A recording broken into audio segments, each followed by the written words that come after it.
I would have been here sooner, but I was making yogurt.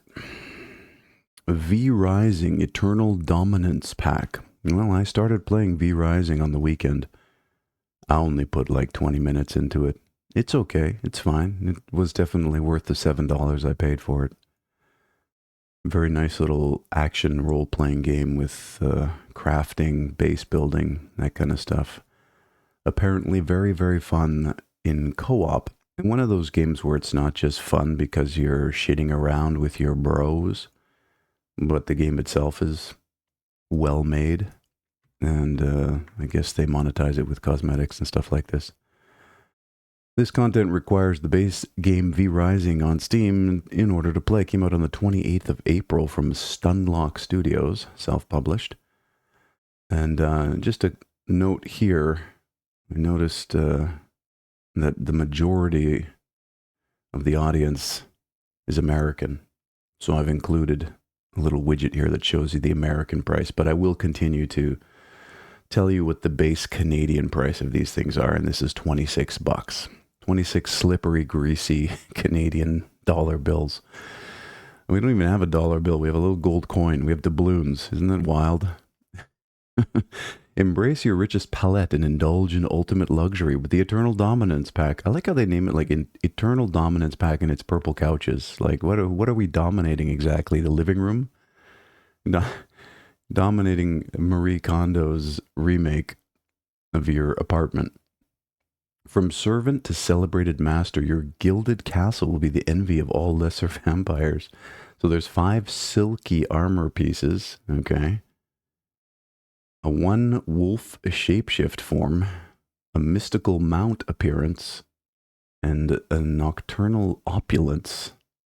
It's a teleportation gate, okay?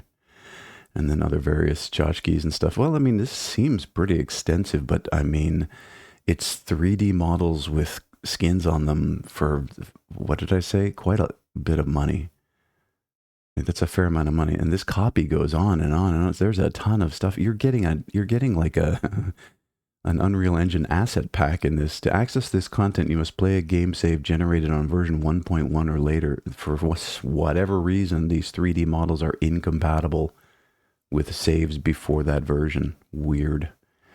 But you also support Stunlock with a $26 purchase. Okay.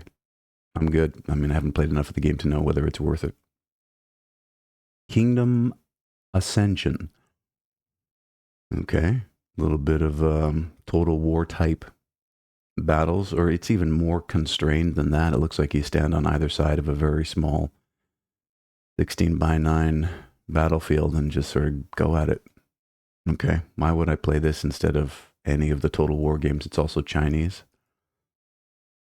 And I have nothing against the Chinese. Really, it's more their government that's kind of fucked. But yeah, I'm just pointing it out. Look, this tiny font, bro. I want you to render the Chinese characters this small and tell me if you think they're readable. Come on now. Come on, I'm an old man. I gotta squint at the screen now. I gotta jack my Edge browser up to 175% to read half of the time. Anyways, I guess there's some overworld strategizing, and then there's these battles that are like this. Okay. Step into the role of a lord, starting from scratch to build your kingdom, gather resources, construct buildings, recruit troops, explore, and embark on adventures to continuously expand your territory and defend your homeland. Came out on the 18th of July from Rain Ring Studio, self-published. They want 16, almost $16 for it. 15.50. Starting from a desolate base, collect key resources, develop the technology tree, create a dedicated army, and send troops to explore the dynamic map. I do not think I will be doing any of that. I own the entire Total War collection, all of the games that Creative Assembly has ever made. And I've played practically none of them. I spent the most time in Total War Shogun when it launched. How old was I? Like in my 20s, early 20s. 100 years ago. And I did put some time into the Three Kingdoms one because it was on sale. I played it a bit. They never grip me. They never do. So this has got even less of a chance. Big Dig Energy. Okay, so is this going to be a genre now? Is it going to digging a hole is going to be the genre? Is that it, or it's not? You're dwarves, I guess, little people. But I'm telling you, whatever this plugin is that allows you to deform the terrain has become popular with the indies, and still not a reason to buy a $500 Nintendo Switch just to play Donkey Kong. It's not. Fuck you, Nintendo. This is my daily fuck you, Nintendo. Do you have the big dig energy? Oh, I see what you're doing. I get it. Okay. The best co-op. I was going to say this is not a game for girls, but maybe for some girls who want to be guys. The best co-op mining game with online multiplayer for up to 4 players. Team up, dig deep, mine energy ore, and upgrade your tools. Reach the planet's core to fuel the rocket and leave Earth. That's what the dwarves want to do? Came out on the 11th of July from Nugget Smash, self-published. And they want $13 for it. I don't have the big dig energy. I'm sorry. Dig deep, get your upgrades, 4-player co-op, dig smart. There's no rush, no rules, just beards and big dig energy. Oh, it's a game for bears. I see.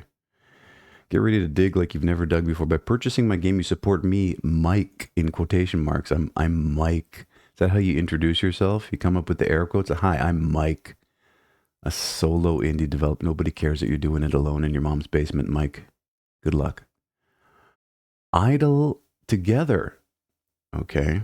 So it's an idle game. Looks like it was made for mobile. It's got that mobile vibe. Points 666 out of 666. The demons are in the machine. What is going on here? We went from... No, look at how repetitive the artwork is. This is, I don't know what this is. It's not for me.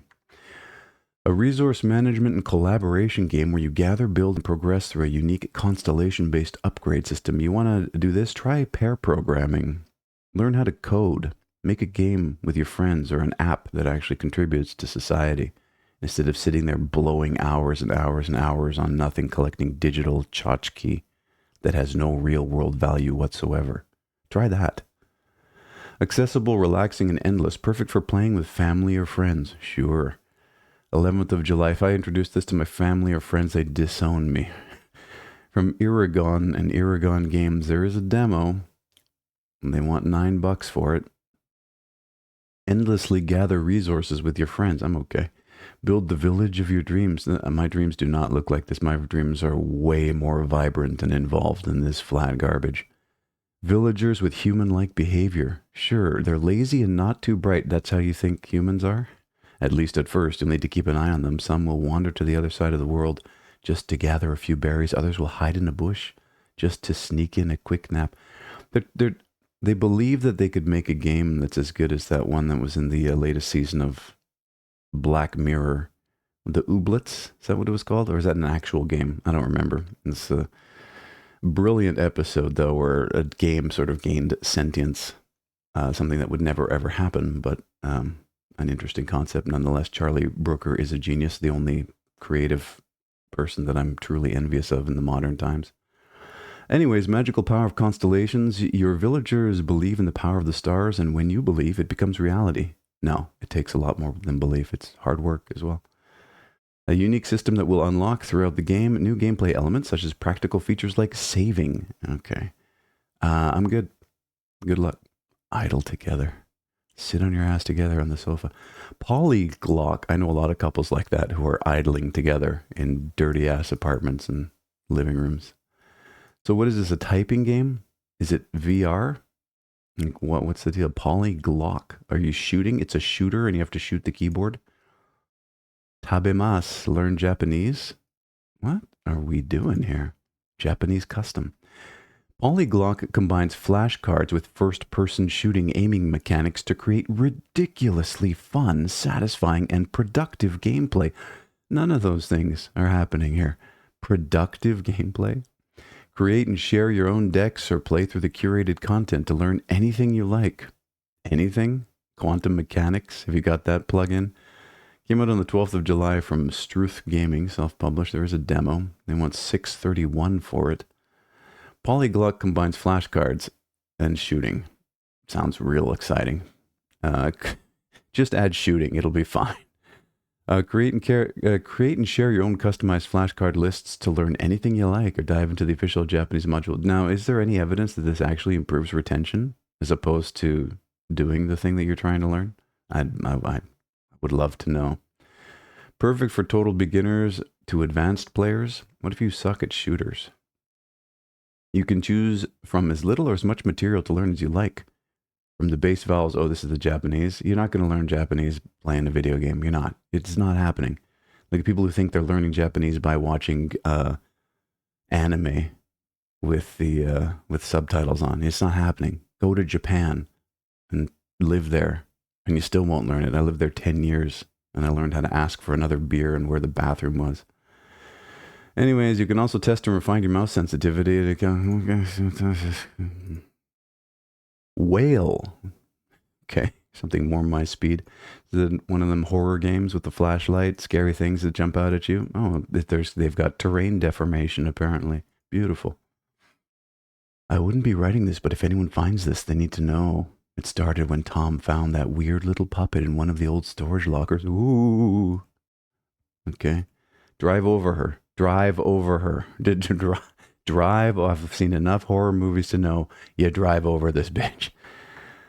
Stranded in a cursed forest, you must find 4 sacred relics to break the banshee's soul. Okay, it's one of them things. Look around for the 4 things while something's chasing you. If you look the wrong way with your camera, it's going to scare you. It's going to spook you.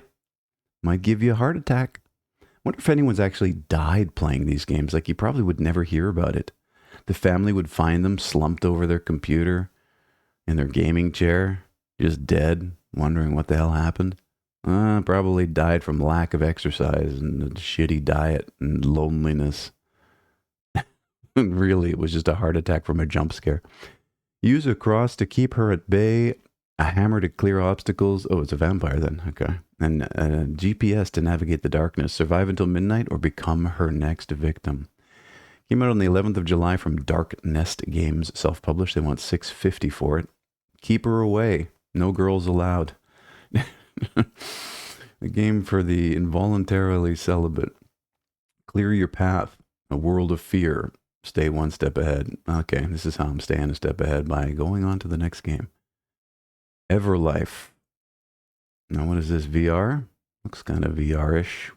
I love it. If this is VR, it's again another perfect example about how so many of these VR games are just this lo-fi, low quality, low poly. They look nothing like reality. They're just V. They forgot the R entirely. All right. Everlife is a fast-paced maze game where you use mystical abilities to collect stars from several unique environments and escape them without being killed. Or was this a game jam game someone just decided to publish? They made it in 48 hours and was like, it's good enough for Steam.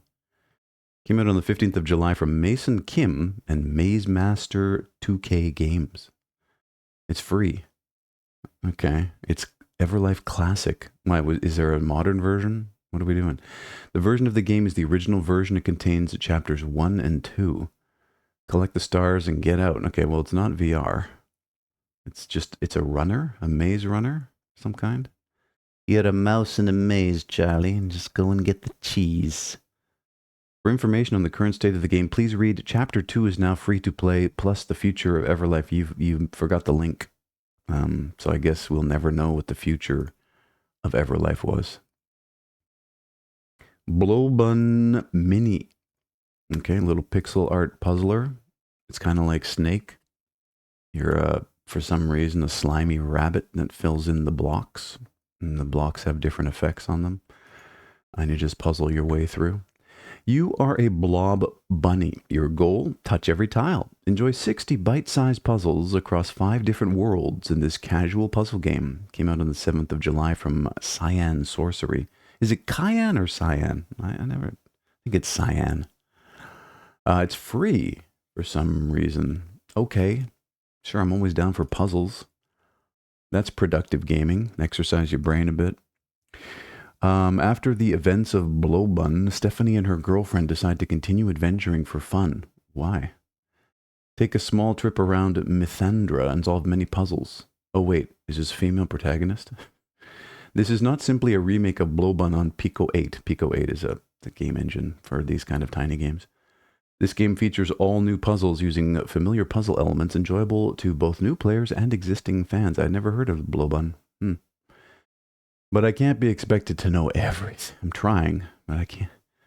Puzzle elements and states during your journey will come across. Okay, it's exactly how I described. Make the wrong move, you can undo. You can show the timer. There's slime overlap, sprint by default, music and sound effects, and lesbians allowed.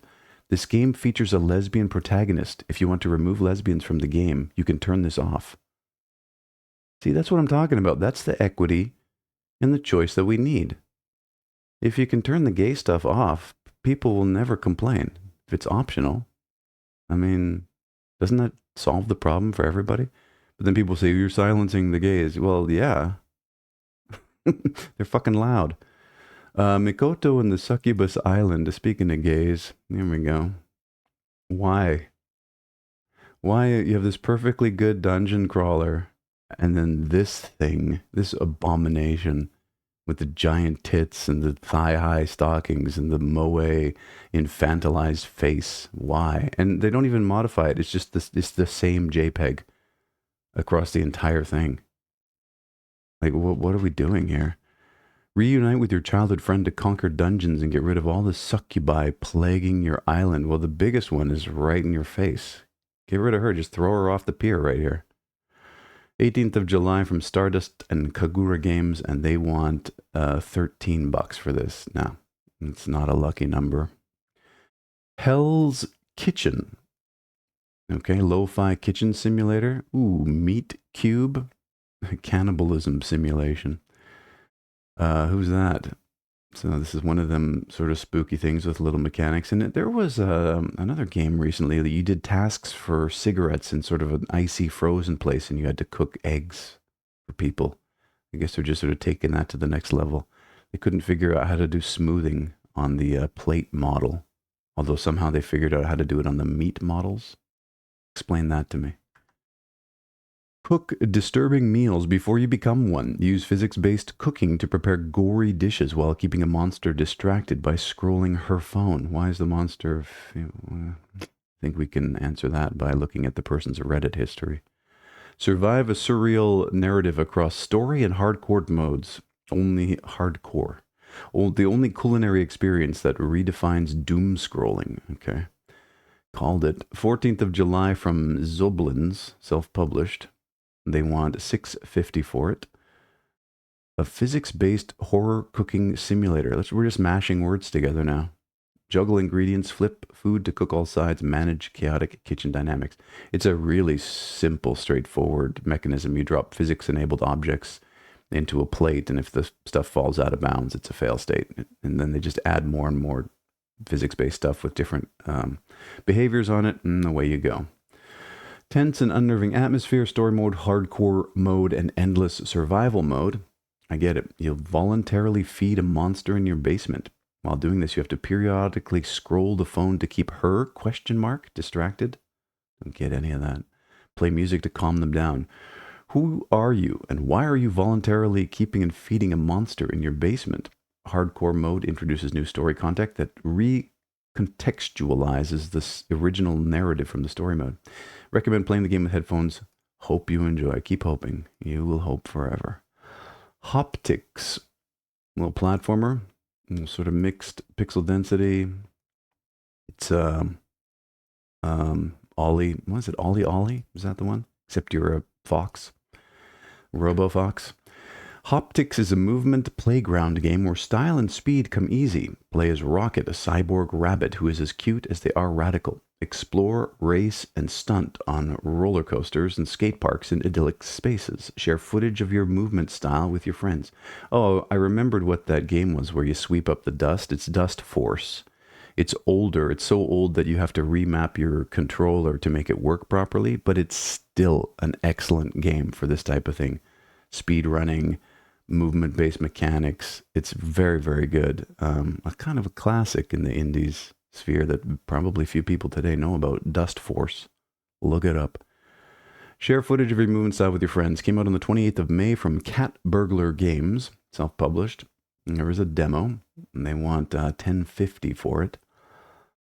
So responsive expressive movement, wave dashing, we have it, built-in camera to record your gameplay. And it's more like a walking simulator or a free roam mode of an arcade skateboarding game. So what is it? There's no like collectibles or time limits, or you just they managed to execute the movement mechanics and that was it. And they were like, that's it. It's a game. That's enough. I mean, I guess pretty shallow, but okay. Very easy and beginner friendly to clear any level. No enemies or death pits. Hoptics doesn't want anything getting between you and the way you want to play, and invites you to find your own challenges and goals. Well, good, because I'll go and play a different game. It's for people who enjoy other momentum-based platformers, are intrinsically motivated by movement and style, have thoughts like, can I get through this room without touching the ground? Hoptics is a very short game with a single playthrough, only having a runtime of about an hour. However, it's a game that's meant to be replayed. Each level features multiple different routes. Blah, blah, blah. 650 for this. I'm good. Sector 404. That's your internet error code for content not found. And I think it's a pretty accurate name. The content was found on the Asset Store. The ideas were found in the thousands and thousands of other games like this, where you wander around dingy apartments, hoping not to be scared by monsters. Sector 404 is a first-person anomaly horror game set in a crumbling Soviet housing block. After taking your medicine, the world begins to fracture. Climb... Wait, isn't it supposed to be the other way? Like, that's supposed to cure the fracturing. Climb from floor to floor, uncovering distorted anomalies and your own unraveling mind. Miss too much and reality resets. Will you ever make it home? Came out on the 13th of July from Empty Studio, self-published. They want $7.79 for it. You play as a man returning home late at night. That's rare these days. The block is quiet, too quiet. You take your medicine, but something's wrong. Starting at the ground floor, your goal is simple: reach your apartment. But how far is it tonight? Choose your route: 10, 15, or 20 floors. The higher you go, the more chances something can go wrong. The floors hide anomalies. There are 80 unique anomalies. To make it home, you'll need to use all the tools they give you. You're not sure what's worse, the things you're seeing or the feeling that you've seen them before. I think it's the feeling that I've seen this before dozens and dozens and dozens of times. So, streamer slop, enjoy, and we're good. 18,275 games have been viewed. You have yourself a fantastic day.